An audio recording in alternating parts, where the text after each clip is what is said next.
வணக்கம். இந்த நாட்டின் மூன்றாவது மிகப்பெரிய லேண்ட் ஓனர். இந்த இன்ஸ்டிடியூஷன் அரசாங்கத்திற்கு கீழேயும் கிடையாது. கோர்ட்டும் இந்த இன்ஸ்டிடியூஷனை பார்த்து எந்த விதமான கேள்வியும் கேட்க முடியாது. இந்த இன்ஸ்டிடியூஷன் உங்களுடைய நிலத்தை பார்வையிட்டாலே போதும், இந்த நிலம் எனக்கு சொந்தம் என்று கூறினாலே போதும், அந்த நிலம் அவர்களுக்கு சொந்தமாகிவிடும். யாருமே எந்த விதமான கேள்வி கேட்பாடும் கேட்க முடியாத ஒரு இன்ஸ்டிடியூஷன் வக்ஃப். வக்ஃப் போர்டை பற்றி தான் இன்னைக்கு நாம் பார்க்க போகிறோம். சோசியல் மீடியாவில் இதே போன்ற பல்வேறு செய்திகளை நீங்க கேட்டிருப்பீர்கள். அல்லாவின் பேரில் உங்களுடைய நிலம் வக்ஃபுக்கு சொந்தமாகிவிட்டது என்கிற இந்த விஷயத்தை என்ன, எப்படி, எங்கிருந்து நடக்கிறது அனைத்துமே நீங்க பார்க்க போறீர்கள். சமீபத்தில் வக்ஃப் போர்டிற்கான ஒரு புதிய பில்லை மோடி அரசாங்கம் கொண்டு வந்தார்கள். எதற்காக கொண்டு வந்தார்கள்? வக்ஃப் போர்டில் இருக்கக்கூடிய தவறுகள் என்ன அனைத்துமே இந்த பதிவில் நீங்க பார்க்க போறீர்கள். அதே இடத்தில் வக்ஃப் போர்டில் உள்ள நல்ல விஷயங்களை பற்றியும் நாங்க இந்த பதிவில் எடுத்துக்காட்ட போகிறோம். இந்தியாவின் மூன்றாவது மிக பெரிய லேண்ட் ஓனராக இருக்கக்கூடிய வக்ஃப் போர்டுடைய உண்மையான நிலை என்ன அனைத்துமே பார்க்கலாம். வாருங்கள். Kareem's biryani paradise at liberty and catering services, கோடம்பாக்கத்தின் அறுசுவை அடையாளம். State within the state. Waqf போர்டை பற்றி பார்க்கும்போது அரசாங்கத்திற்குள்ளேயே இருக்கக்கூடிய ஒரு தனிப்பட்ட அரசாங்கத்தை இந்த வக்ஃப் போர்டு மூலியமாக எடுத்துக்காட்டி வருகிறார்கள். மோடி அரசாங்கம் வக்ஃப் போர்டு அமெண்ட்மெண்ட் பில்லை கொண்டு வந்து எதற்காக யூட்டன் அடித்துவிட்டது. 18வது லோக்சபாவில் 8ஆம் தேதி ஆகஸ்ட் மாதம் பிஜேபியின் minority affairs minister Kiren Rijiju இந்த பில்லை சப்மிட் செய்தார். இந்த பில்லை கொண்டு வரும்போது அவர் கூறிய ஒரு சில வார்த்தைகள், வக்ஃப் போர்டு அமெண்ட்மெண்ட் பில் 2024 என்னெல்லாம் நடக்க போகிறது என்று. என்னைக்கு இந்த பில்லை சப்மிட் செய்தார்களோ அதே நாள் ஒரு ஜாயிண்ட் பார்லிமெண்டரி கமிட்டியும் அமைக்கப்பட்டது. 22ஆம் தேதி ஆகஸ்ட் மாதம் ஜாயிண்ட் பார்லிமெண்டரி கமிட்டிக்கான அந்த முடிவுகளும் வெளிவந்தது. அதாவது அரசாங்கம் நினைத்தால் எவ்வளவு சீக்கிரமாக ஒரு விஷயத்தை எடுத்துக்காட்டுகிறார்கள் என்று நீங்க பாருங்கள், உங்களுக்கு தெரியாது இந்த பில்லும் பாஸ் ஆகிவிட்டது என்று. இது மட்டுமல்ல, வக்ஃப் போர்டு பில் பாஸ் ஆகியிருந்தால் என்னெல்லாம் நடந்திருக்கு. பல இம்பார்ட்டன்ட் சேஞ்சஸ்கள் வக்ஃப் போர்டு ஆக்ட் 1995க்கு கீழே இது மாற்றப்பட்டிருக்கும். உதாரணத்திற்கு நீங்க பார்த்தீர்கள்னா இந்த வக்ஃப் ஆக்டோடைய பேரே மாற்றியிருப்பார்கள். புதிய பேர் United Waqf management empowerment efficiency and development act. அதாவது எதிர்பார்ப்பு, கனவு, இது போன்ற வார்த்தைகள் மோடி அரசாங்கத்திற்கு சொல்லவே தேவையில்லை. பெயர் மாற்றத்தில் அவர்களை அடிச்சுக்கொள்ள யாருமே கிடையாது. உம்மீத் என்கிற இந்த வார்த்தை இந்த பதிவில் நீங்க பார்க்கக்கூடிய மிக முக்கியமான ஒரு சில விஷயங்கள், அதில் நீங்க ஒரு பார்வையை போட்டு விடுங்கள். Will Waqf Amendment Bill be a game changer? இந்த அமெண்ட்மெண்டை கொண்டு வருவதால் ஒரு மிகப்பெரிய மாற்றம் வருமா? What is Waqf board? Waqf board என்றால் என்ன, அதை நீங்க பார்க்க போறீர்கள். வக்ஃப் லாவில் எந்த விதமான பிரச்சனைகள் இருக்கிறது, issues in Waqf law. What changes does this bill propose? இந்த பில் வழியாக எந்த விதமான மாற்றங்களை மோடி அரசாங்கம் கொண்டு வர பார்த்தது அனைத்தையுமே ஒவ்வொன்றாக நீங்க பாருங்கள். ஆனால் அதற்கு முன்பு இந்த ஒட்டுமொத்த காம்ப்ளெக்சிட்டியை புரிந்து கொள்வதற்காக நீங்க வக்ஃப் தியோரியை முதலில் புரிந்து கொள்ள வேண்டும். அதாவது வக்ஃப் என்றால் என்ன? இது நீங்க பார்த்தீர்கள்னா, ஒரு நபர் தன்னுடைய சொத்தை சேரிட்டபிள் ஒர்க்குக்காக, சொசைட்டிக்காக, தன்னுடைய மதத்திற்காக எழுதி கொடுப்பது வக்ஃப். இஸ்லாமிக் லாவுக்கு கீழே வரக்கூடிய ஒரு வார்த்தை. ப்ராப்பர்ட்டி ஓனர்ஷிப் அல்லாவின் பேரில் டிரான்ஸ்பர் செய்யப்படும் நேரடியாக கடவுளுக்காக. அதாவது ஒரு நபர் தனிப்பட்ட முறையில் தன்னுடைய பிரைவேட் வருமானத்திற்காக வட்டிக்கு விட முடியாது, அந்த ப்ராப்பர்ட்டியை வைத்து தனக்கான வருமானத்தை தேடிக்கொள்ள முடியாது. அந்த நபர் கொடுத்த அந்த சொத்தை சேரிட்டபிள் ஒர்க் அல்ல ரிலிஜியஸ் ஒர்க்குக்காக மட்டுமே நீங்க பயன்படுத்த வேண்டும் என்கிற ஒரு விஷயம். வக்ஃப்கான உண்மையான அர்த்தம் என்ன? வாக்கிஃப், அதாவது எனக்கு இந்த விஷயம் பிடித்திருக்கிறது, தெரிந்திருக்கிறது. வாக்கிஃப் எனக்கு அறிந்த ஒரு விஷயம் கடவுள் மீது இருக்கக்கூடிய நம்பிக்கை, அறிந்த ஒரு விஷயம் கடவுளுக்காக நான் சேவை செய்யக்கூடிய அந்த விஷயம், அறிந்த அந்த விஷயம் என்னுடைய வாழ்க்கையை கடவுளுக்காக நான் அர்ப்பணிக்கிறேன், நான் சேர்த்து வைத்த சொத்தை கடவுளுடைய காலடியில் கொண்டு போய் சேர்க்கிறேன். இதுதான் வாக்கிஃப்கான இந்த அர்த்தம். இதை வைத்து எந்த விதமான தனிப்பட்ட லாபத்தை யாருமே தேடிக்கொள்ள கூடாது என்கிற ஒரு சட்டம் இருக்கிறது. இந்த ப்ராப்பர்ட்டியை எப்படி நீங்க எந்த விதமான லாபத்திற்கு, எந்த விதமான இன்ட்ரெஸ்ட் இல்ல, பர்சனல் கெயினுக்கு, பிரைவேட் கெயினுக்கு நீங்க பயன்படுத்தக்கூடாதோ அதற்காக ஒரு நபரை நியமிக்கிறார்கள், மேனேஜர். முத்தாவலி என்று இவரை கூறுவார்கள். முத்தாவலியோடைய வேலை, முத்தாவலி என்றால் மேனேஜர், மேனேஜருடைய வேலை இது போன்று சேரக்கூடிய, அதாவது கடவுளின் பேரில் வரக்கூடிய இது போன்ற சொத்துக்களை சரியாக பராமரிப்பது. அவர் எந்த விதமான ஆல்ட்ரேஷனும் செய்ய முடியாது, அவர் இந்த சொத்துக்களை விற்கவும் முடியாது. இந்த சொத்துக்கள் வழியாக வரக்கூடிய பணத்தை சேரிட்டபிள் மற்றும் ரிலிஜியஸ் பர்பஸ்க்காக மட்டுமே அவர் பயன்படுத்த வேண்டும். இதுதான் அவருடைய வேலை. இதை ஒரு விதத்தில் நீங்க பார்த்தீர்கள்னா இங்கிலீஷ் ட்ரஸ்ட் லாவுடன் நீங்க இதை ஒப்பிட்டு பார்க்கலாம். கொஞ்சம் வித்தியாசங்கள் இருக்கிறது, ஆனால் ஏறத்தாழ அது சரியாக தான் இருக்கும்.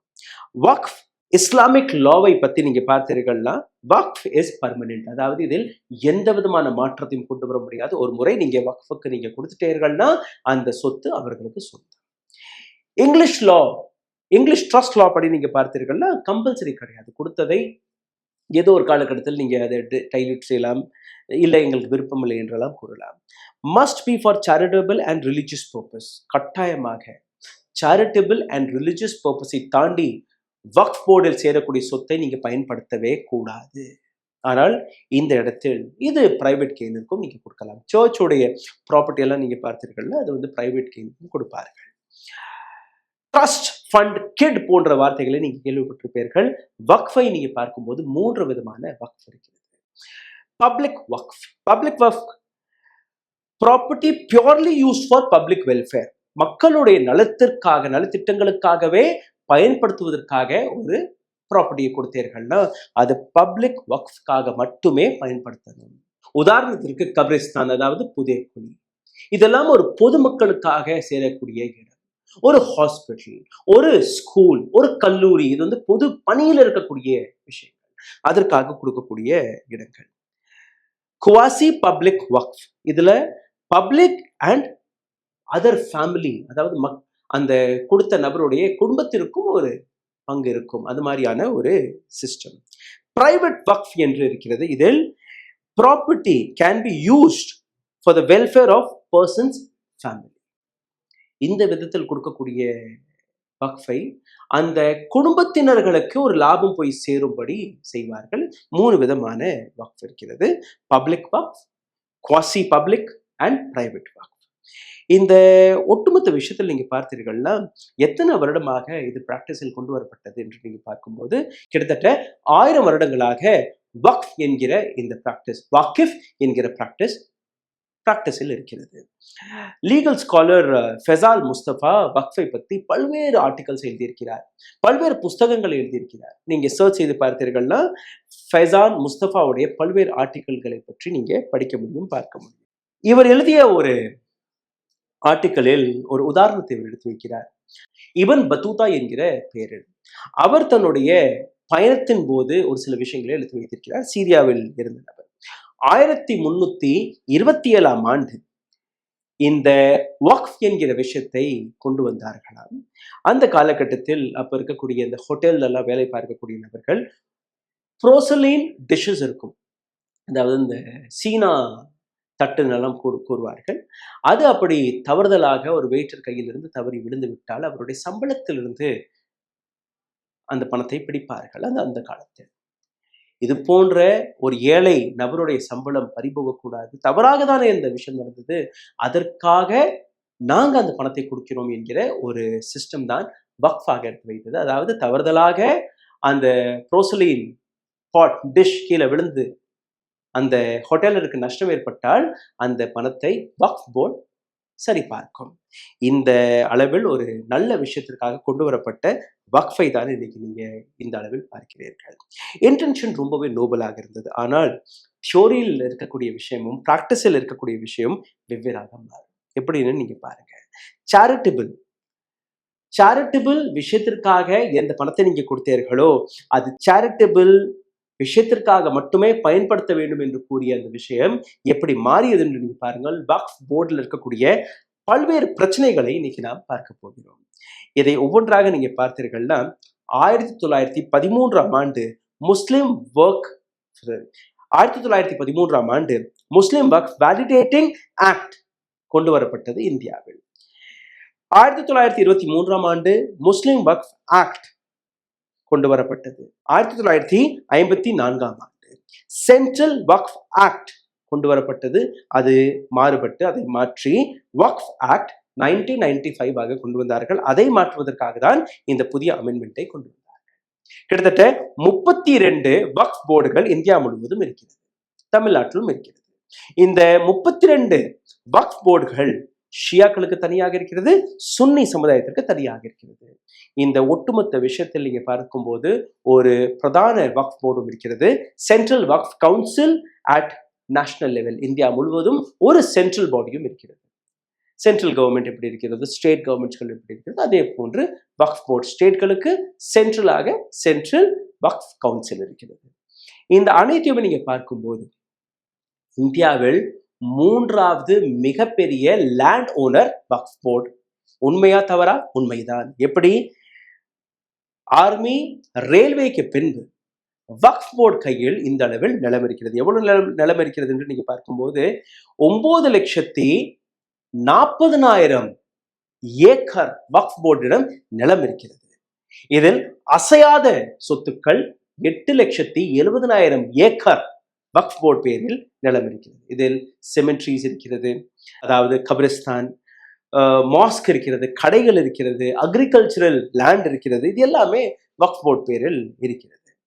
இந்த இடத்துல நீங்க பார்த்தீர்கள்னா வேடிக்கையான விஷயம், இவ்வளோ பெரிய லேண்ட் ஓனர், அப்போ இவர்கள் கையில் பணத்திற்கு முறையே இருக்காது என்று தானே நீங்க நம்புறீர்கள். ரயில்வே எப்படி இயங்குகிறதோ, ஆர்மி எப்படி இயங்குகிறதோ அந்த அளவில் இவர்களிடமும் பணம் இருக்கலாமே.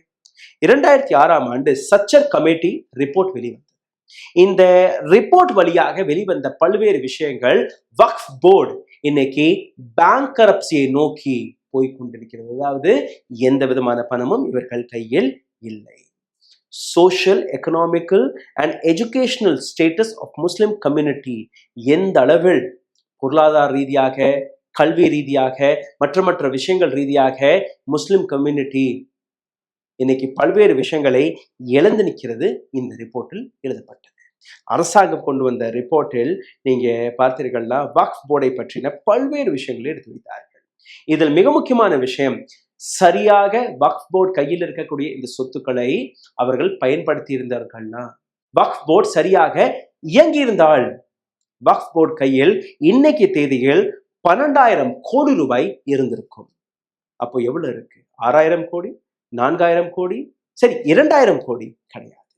வக்ஃப் போர்டில் நடந்த ஊழல்களை வைத்து இன்னைக்கு வக்ஃப் போர்டு கையில் வெறும் 163 கோடி ரூபாய் மட்டுமே இருக்கிறது. 12,000 கோடி ரூபாய் எங்க? 163 கோடி ரூபாய் எங்க? வக்ஃப் போர்டை நீங்க பார்க்கும்போது இந்த ஒட்டுமொத்த விஷயத்தை அவர்கள் எடுத்து வைக்கிறார்கள். 12,000 crores versus 163 crores. எப்படி இந்த டிஃபரன்ஸ் வந்தது அதையும் அவர்கள் குறிப்பிட்டு பேசியிருக்கிறார்கள். இதற்கான மிக முக்கியமான காரணம் மத்தாவலி, அதாவது மேனேஜர்ஸ்கள் கையில் இந்த ப்ராப்பர்ட்டிஸ்களை நீங்க மேற்பார்வை செய்யுங்கள் என்று யாரிடம் அந்த ப்ராப்பர்ட்டிஸ்களை ஒப்படைத்தார்களோ அவர்களே மிகப்பெரிய ஊழல்வாதியாக மாறிவிட்டார்கள். காலப்போக்கில் வக்ஃப் போர்டில் இருக்கக்கூடிய இந்த ப்ராப்பர்ட்டிஸ்களை தன்னுடைய பர்சனல் ப்ராப்பர்ட்டியாக இவர்கள் சேர்க்க தொடங்கிட்டார்கள். விற்க முடியாது, வாங்க முடியாது, ஆனால் ரெண்டிற்கு விடலாம். மற்றொரு நபருக்கு நான் இலவசமாக கொடுக்கவில்லை, ஒரு சிறிய தொகையை வைத்து அவர் புழைச்சுக்கட்டும் என்று நான் கொடுத்தேன் என்று கூறலாம். இந்த இடத்தில் தான் அனைத்து விஷயமுமே நடந்திருக்கிறது. எப்படி என்று நீங்க பாருங்கள். கடைகளை வைத்து ரொம்பவே ஒரு சிறிய தொகையை வாங்கி அந்த கடையை கொடுப்பது, பிரைம் லேண்ட் எங்கெல்லாம் இருக்கிறதோ அதை சிறிய வாடகையை கொடுக்கிறது. எத்தனையோ ஆண்டுகளாக வக்ஃப் போர்டுடைய ப்ராப்பர்ட்டிஸ்களை சில்லறை விலைக்கு அந்த ப்ராப்பர்ட்டிஸ்களை ரெண்ட்டுக்கு விட்டு இந்த அனைத்து லாபத்தையுமே அளித்திருக்கிறார்கள். இது மட்டுமல்ல, வக்ஃப் போர்டை நீங்க பார்த்தீர்கள்னா ஒரு ஃபிக்ஸ்ட் டைமுக்கு யாருமே கொடுக்க தேவையில்லை என்று எழுதியிருக்கிறார்கள். அதாவது ஆண்டாண்டு காலமாக ஒரு நபர் கையில் வக்ஃப் போர்டுடைய ப்ராப்பர்ட்டி போய்விட்டால் அந்த ப்ராப்பர்ட்டியை திருப்பவே தேவையில்லை. இது மட்டுமல்ல, இந்த ஹாலிஸ்டிக் ப்ராஸ்பெக்டிவை நீங்க இன்னொரு ஆங்கிளில் நீங்க பார்க்க வேண்டும். வக்ஃப் போர்டில் இருக்கக்கூடிய பல்வேறு நபர்கள் ஒரு சில பணத்திற்கு ஆசைப்பட்டு பெரிய பெரிய முதலாளிகளிடம் அந்த பிரைம் ப்ராப்பர்ட்டியை கொடுத்தது மட்டுமல்லாமல் அவர்களுக்கே ஒரு விதமா எழுதி வைத்தபடி இந்த விஷயம் இருக்கிறது. அதாவது இதையும் தாண்டி ஒரு என்க்ரோச்மெண்ட், இந்த என்க்ரோச்மெண்ட் பிரைவேட் பிளேயர்ஸ் மட்டும் செய்யவில்லை, இந்த என்க்ரோச்மெண்ட்டை அரசு ஏஜென்சிகளும் செய்திருக்கிறது. எவ்வளவு பெரிய துரதிருஷ்டம் என்று நீங்க பாருங்கள்.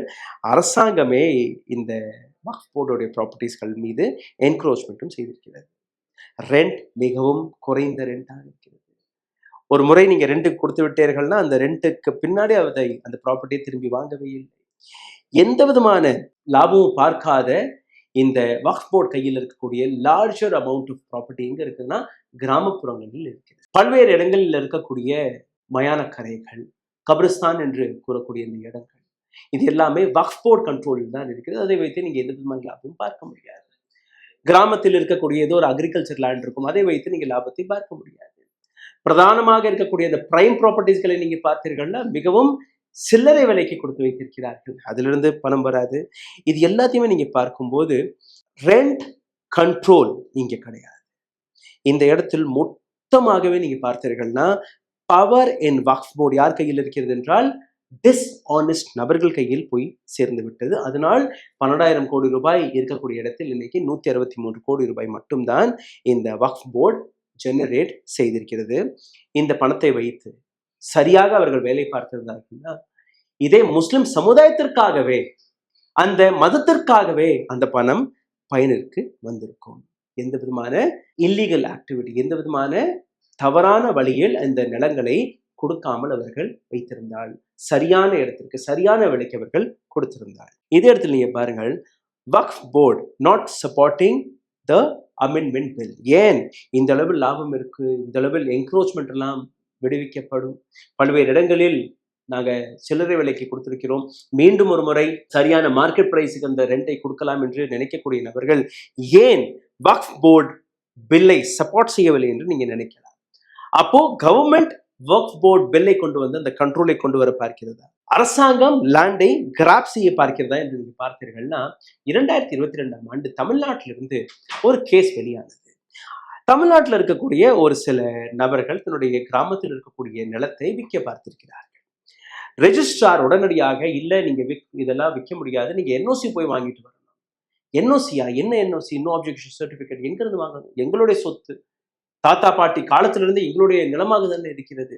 இல்ல உங்களோட நிலம் வந்து வக்ஃப் போர்டு கண்ட்ரோலில் இருக்கிறது, அங்க போய் நீங்க என்ஓசி வாங்கிட்டு வந்தால் மட்டும்தான் உங்களால் விற்க முடியும். மற்ற நபர்களும் தன்னுடைய பேப்பரை அலசி ஆராயும் போது அவர்களுக்கு தெரிய வந்த விஷயம், ஒட்டுமொத்த கிராமமே வக்ஃப் போர்டு கண்ட்ரோலில் இருந்திருக்கிறது. இந்த பிரச்சனை கோர்ட்டுக்கு சென்றது. கோர்ட் அதற்கான தீர்ப்பை விதிவிட்டார்கள். Tamil Nadu Waqf board claims ownership of the entire Thiruchendurai village, அதாவது ஒட்டுமொத்த திருச்செந்துறை கிராமமே வக்ஃப் போர்டு கையில் போய்விட்டது என்கிற இந்த விஷயம். கோர்ட்டுக்கு போனதற்கு பின்பு கோர்ட் இதற்கான பேப்பர் ஒர்க் எல்லாம் சரி பார்த்து, நீங்க வக்ஃப் போர்டு அவர்கள் கையில் இருக்கக்கூடிய இந்த பவர் எப்படி லேண்ட் கிராப் செய்யப்பட்டது என்கிற அனைத்து விஷயத்தையுமே எக்ஸ்போஸ் செய்தார்கள். இந்த எக்ஸாம்பிள் எந்த விதத்தில் சோஷியல் மீடியா வழியாக பேசப்பட்டது, மெயின் ஸ்ட்ரீம் மீடியா வழியாக பேசப்பட்டது என்று நீங்க அதை சர்ச் செய்து பார்த்தாலே உங்களுக்கு புரிய வரும். சரி, வக்ஃப் போர்டு உங்களுடைய நிலத்தை சீஸ் செய்ய முடியுமா? பார்த்தாலே போதுமா, இது வந்து அல்லாவின் பேரில் நீங்க இடத்தை கொடுத்து விடலாம் என்று கூறலாமா? இது எல்லாமே சோஷியல் மீடியா வழியாக பரப்பக்கூடிய பல்வேறு வதந்திகளும் இருக்கிறது. ஒரு விஷயத்தை நீங்க புரிந்து கொள்ளுங்கள், நீங்க உங்களுடைய சொத்தை வக்ஃபிற்கு எழுதி கொடுக்கவில்லை என்றால் அந்த நிலத்தை யாராலையுமே மாற்ற முடியாது. வக்ஃப் ஆக்ட் 1995 அதில் இருக்கக்கூடிய செக்ஷன் 40 ஒரு முறை படித்து பாருங்கள். The board may itself collect information regarding any property which has reason to believe waqf property, and if question arises whether the particular property is waqf property or not, or whether the waqf of Sunni or Shia, it may, after making such inquiry as may deem fit, decide the question. வக்ஃப் ஷியா வக்ஃபாக இருக்கட்டும் அல்ல சுன்னி வக்ஃபாக இருக்கட்டும், அப்படி ஒரு நபருடைய இந்த property வக்ஃபுக்காக தான் சொந்தமாக இருக்கிறது இல்லையே என்று நீங்க பார்க்கும்போது, த ஸ்டேட் வக்ஃப் போர்டு அப்படி உங்களுடைய நிலம் எங்களுக்கு சொந்தமானது என்று நினைத்தால், collect information from the public, conduct survey to find out if the property belongs to waqf. அதாவது அரசாங்கம் அதற்கான சர்வே எடுக்கலாம், அதற்கான இன்வெஸ்டிகேஷனை செய்யலாம். உண்மையிலேயே அந்த பேப்பர்ஸ் வக்ஃப் போர்டு கையில் இருக்கிறதா, எத்தனை ஆண்டுகளாக இருக்கிறது அனைத்தையுமே பார்க்கலாம். அப்படி என்னுடைய நிலம் இது எனக்கு தான் சொந்தம் என்கிற அந்த பேப்பரை நான் காட்டினேன் என்றால் வக்ஃப் போர்டு அதில் உரிமை கொண்டாட முடியாது. செக்ஷன் 4 ஆஃப் வக்ஃப் ஆக்ட் 1995 நீங்க படித்து பார்த்தீர்கள்னா, the land can be examined by the survey commissioner to find out objectives of waqf.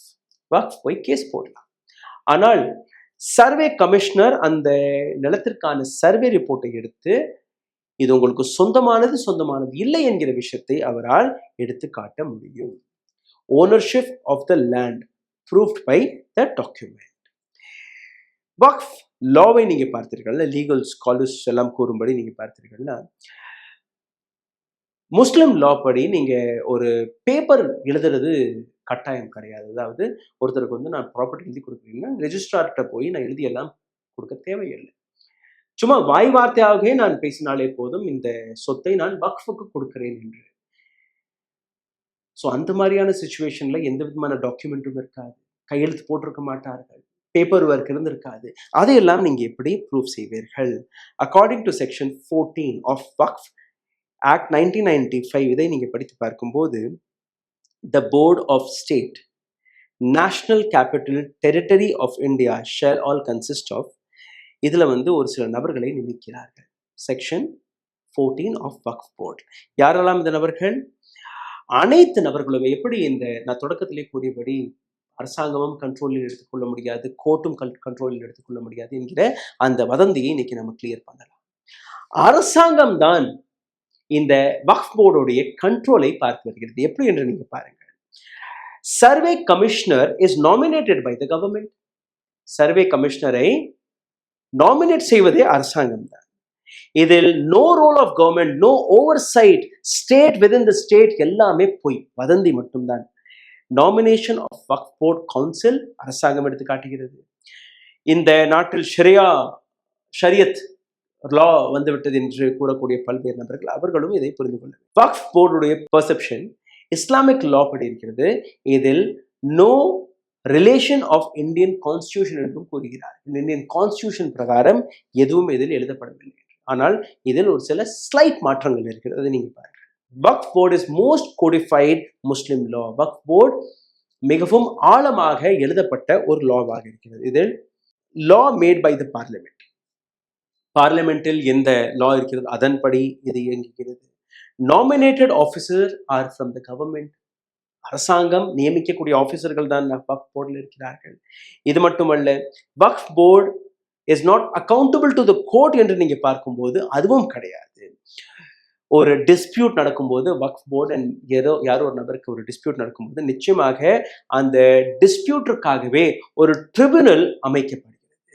இந்த ட்ரிபியூனலில் இருக்கக்கூடிய லீகாலிட்டியை நீங்க பாருங்கள். குவாசி லீகல் பாடி.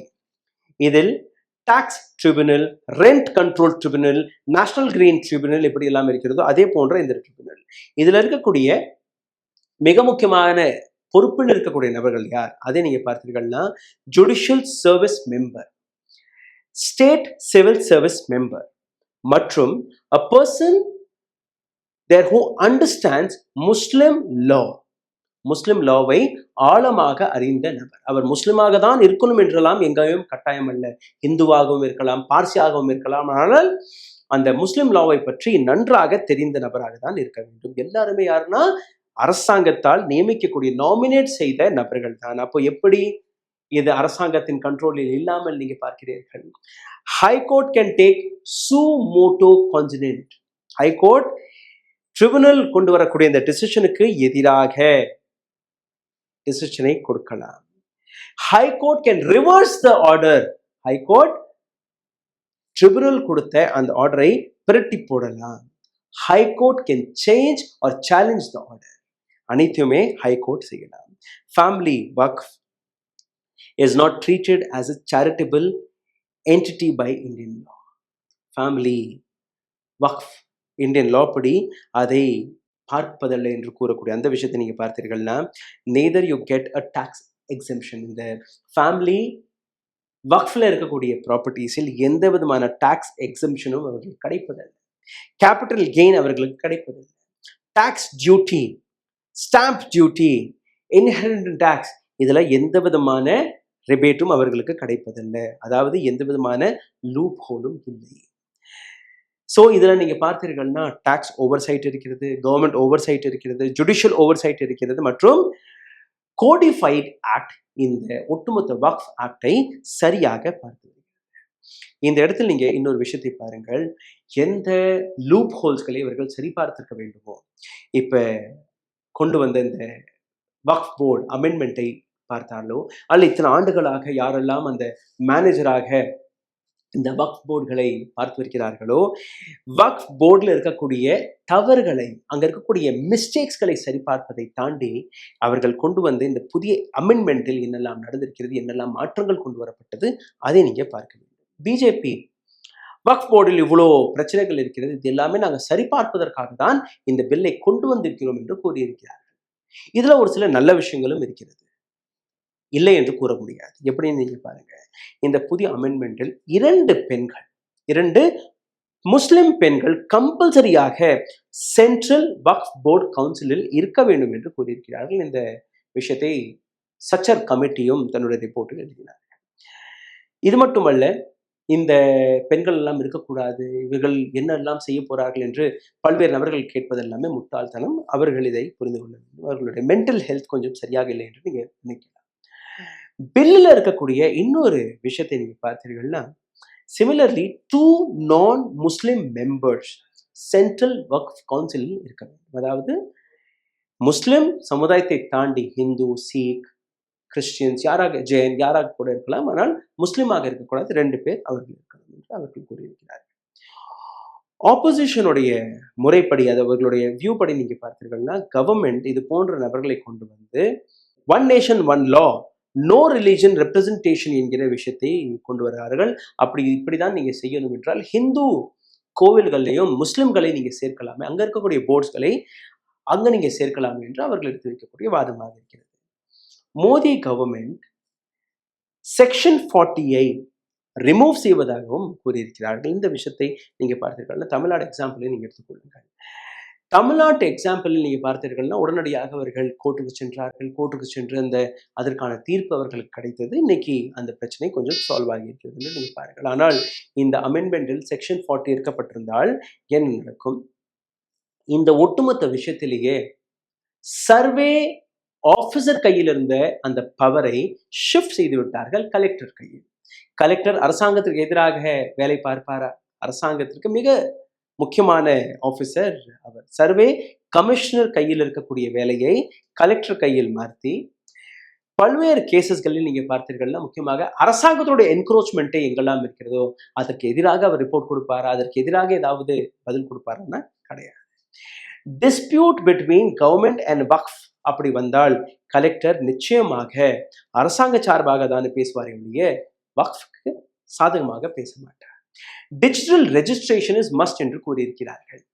இது மிக சீரியஸான விஷயம். சச்சர் ரிப்போர்ட்டில் இந்த விஷயத்தை எத்தனையோ ஆண்டுகளுக்கு முன்பு எடுத்து வைத்தது உண்மைதான். ஆனால் இந்த அமெண்ட்மெண்டில் அவர்கள் மாற்றிய ஒரு ட்விஸ்டை நீங்க பாருங்கள். இந்த பில் பாஸ் ஆன அடுத்த நிமிடமே நீங்க ரெஜிஸ்ட்ரேஷன், டிஜிட்டல் ரெஜிஸ்ட்ரேஷன் அடுத்த 6 மாதத்திற்குள் செய்யவில்லை என்றால் வக்ஃப் கையில் இருந்த அந்த லேண்ட், அந்த ப்ராப்பர்ட்டி கைமாறிவிடும். அதை பற்றி எந்த விதமான வழக்கையும் நீங்க போட முடியாது. டிஜிட்டல் ரெஜிஸ்ட்ரேஷனில் இருக்கக்கூடிய பல்வேறு பிரச்சனைகளை நீங்க பாருங்கள். அப்படியே உங்கள் கையில் அந்த ரெஜிஸ்ட்ரேஷன் பேப்பர் இல்லை, சரியான காகிதம் இல்லை, அல்லது காகிதத்தில் இருக்கக்கூடிய ஏதோ ஒரு கையெழுத்து மாதிரி இருக்கு, ஏதோ ஒரு விஷயத்தில் நீங்க பார்த்தீர்கள்னா 6 மாதத்திற்குள் missing document registration is impossible.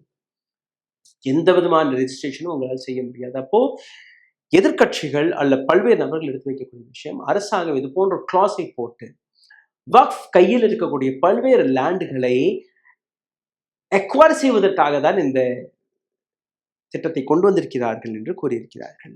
என்னெல்லாம் நடந்திருக்கும்? Solution by Sachar committee report என்னெல்லாம் இருந்தது? ஸ்ட்ரென்தன் வக்ஃப் போர்டு, வக்ஃப் போர்டை இன்னும் பலப்படுத்துங்கள். Full time presenting officer for Waqf tribunal, full time presiding officer, அதை பார்வையிடுவதற்காக ஒரு ப்ரிசைடிங் ஆஃபீஸர் இருக்கணும். Strict action on encroachment, Waqf நிலத்தை தவறாக யாரெல்லாம் என்க்ரோச் செய்து வைத்திருக்கிறார்களோ அவர்கள் மீது ஸ்ட்ரிக்ட் ஆக்ஷன் இருந்தால் மட்டும்தான் இந்த ஒட்டுமொத்த திருத்தத்தை கொண்டு வர முடியும்.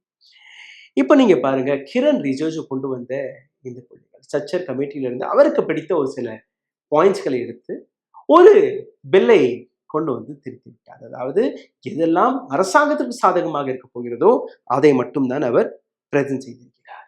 இதை வக்ஃப் போர்டு எதிர்த்தது, இதை ஒட்டுமொத்த எதிர்கட்சிகளும் எதிர்த்தது. ஆனால் அதே நேரத்தில் wealth of crore of rupees, 12,000 கோடி ரூபாய் மதிப்பிற்கான அந்த சொத்து இன்னைக்கு அதே மதத்திற்காக, அதே மதத்தில் இருக்கக்கூடிய பிரச்சாரத்திற்காக, அந்த மத வழியாக நடக்கக்கூடிய மருத்துவமனைகளாக இருக்கட்டும், கல்லூரிகளாக இருக்கட்டும், ஸ்கூல்ஸ்களாக இருக்கட்டும், கபிரிஸ்தான்களாக இருக்கட்டும், அல்ல சோஷியல் வெல்ஃபேர் ஸ்கீம்ஸ்களாக இருக்கட்டும், இதற்காக பயன்பட்டிருக்கலாம்.